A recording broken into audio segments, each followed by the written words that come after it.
আসসালামু আলাইকুম। কেমন আছেন সবাই? আশা করি সকলেই ভালো আছেন। আমার গল্প স্বল্প ব্লগে আপনাদের স্বাগত জানাই। আমি আজকে পটল সুন্দরী রান্না করব। পটলগুলোকে আমি সুন্দর করে ছিলে নিয়েছি এবং আঁচড়ে নিয়েছি এবং সাইড দিয়ে কেটে নিয়েছি। এভাবে পটলকে খুব সুন্দর করে ধুয়েও নিয়েছি।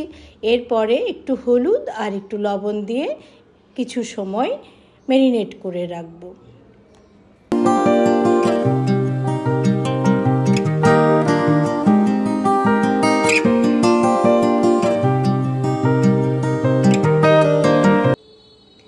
একটা টমেটো নিয়েছি, টমেটোগুলো ফালি ফালি করে কেটে রাখবো।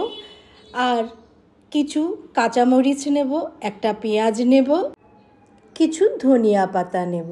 এগুলো সব আমি কুটে বেছে রেডি করে রাখবো।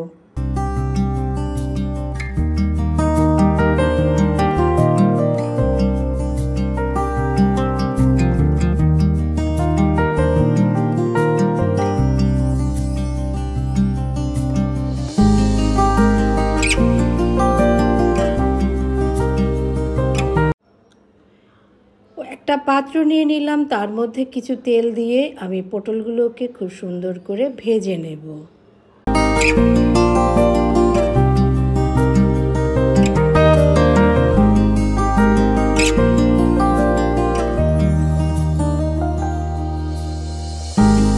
পটলগুলোকে আমি চেপে চেপে খুব সুন্দর করে ভেজে নিচ্ছি।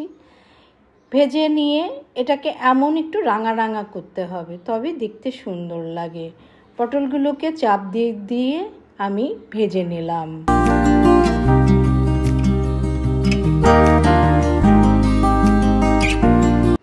পটলগুলো ভাজা আমার হয়ে গেছে, ওগুলো তুলে নিয়েছি। আরও কিছুটা তেল দিয়ে দিলাম, তারপরে কিছুটা পেঁয়াজ দিয়ে দিলাম। এগুলো আমি একটু হালকা ভেজে নেব। এরপরে আমি রসুন দিয়ে দিলাম, রসুন দিয়েও কিছুটা ভেজে নিলাম।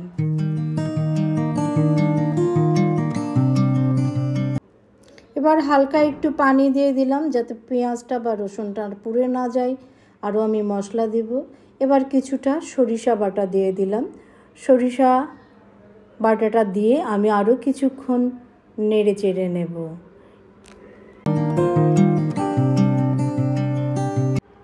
এরপরে আমি এক এক করে সব মশলাগুলো দিয়ে দেব। হলুদ বাটা, মরিচ বাটা, জিরা গুঁড়া, ধনিয়া গুঁড়া, একটু লবণ, এগুলো দিয়ে আমি মশলাটা খুব ভালো করে কষিয়ে নেব। পানিটা কম হয়ে গিয়েছিল, তাই আমি আরও কিছুটা পানি দিয়ে দিলাম কষানোর জন্য, নাহলে মশলাটা পুড়ে গেলে আর ভালো লাগবে না। কষানো আমার হয়ে গেছে মশলাটা। আমি টমেটোগুলো দিয়ে আবার টমেটোর যে কাঁচা গন্ধটা সেটা চলে যাওয়ার জন্য ওটা কষিয়ে নিয়ে এবার আমি গরম পানিটা দিয়ে দিলাম। দিয়ে কিছুটা সময় ঢেকে রেখেছি। এবার আমি ভাজা পটলগুলো এক এক করে দিয়ে দিলাম যাতে রস কিছুটা টেনে নেয়, রসের যেন পটলের মধ্যে ঢুকে যায়। এভাবে আমি কিছুটা সময় ঢেকে রেখে দিয়েছি। পটল সুন্দরী রান্না আমার শেষ হয়ে গেছে। এরপরে আমি শেষ পাতে একটু লবণ কম ছিল, লবণ দিয়ে দিলাম।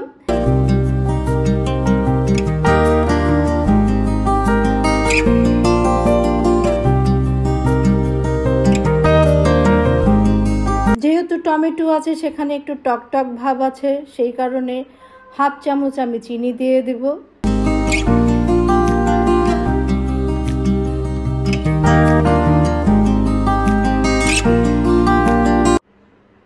এবং 1 চামচ আমি ঘি দিয়ে দিলাম। রান্না আমার শেষ হয়ে গেছে। এরপরে আমি শেষে ধনিয়ার পাতা ছিটিয়ে দিলাম। আমার পটল সুন্দরী রান্না কমপ্লিট। ভালো লাগলে একটা লাইক কমেন্টস করবেন।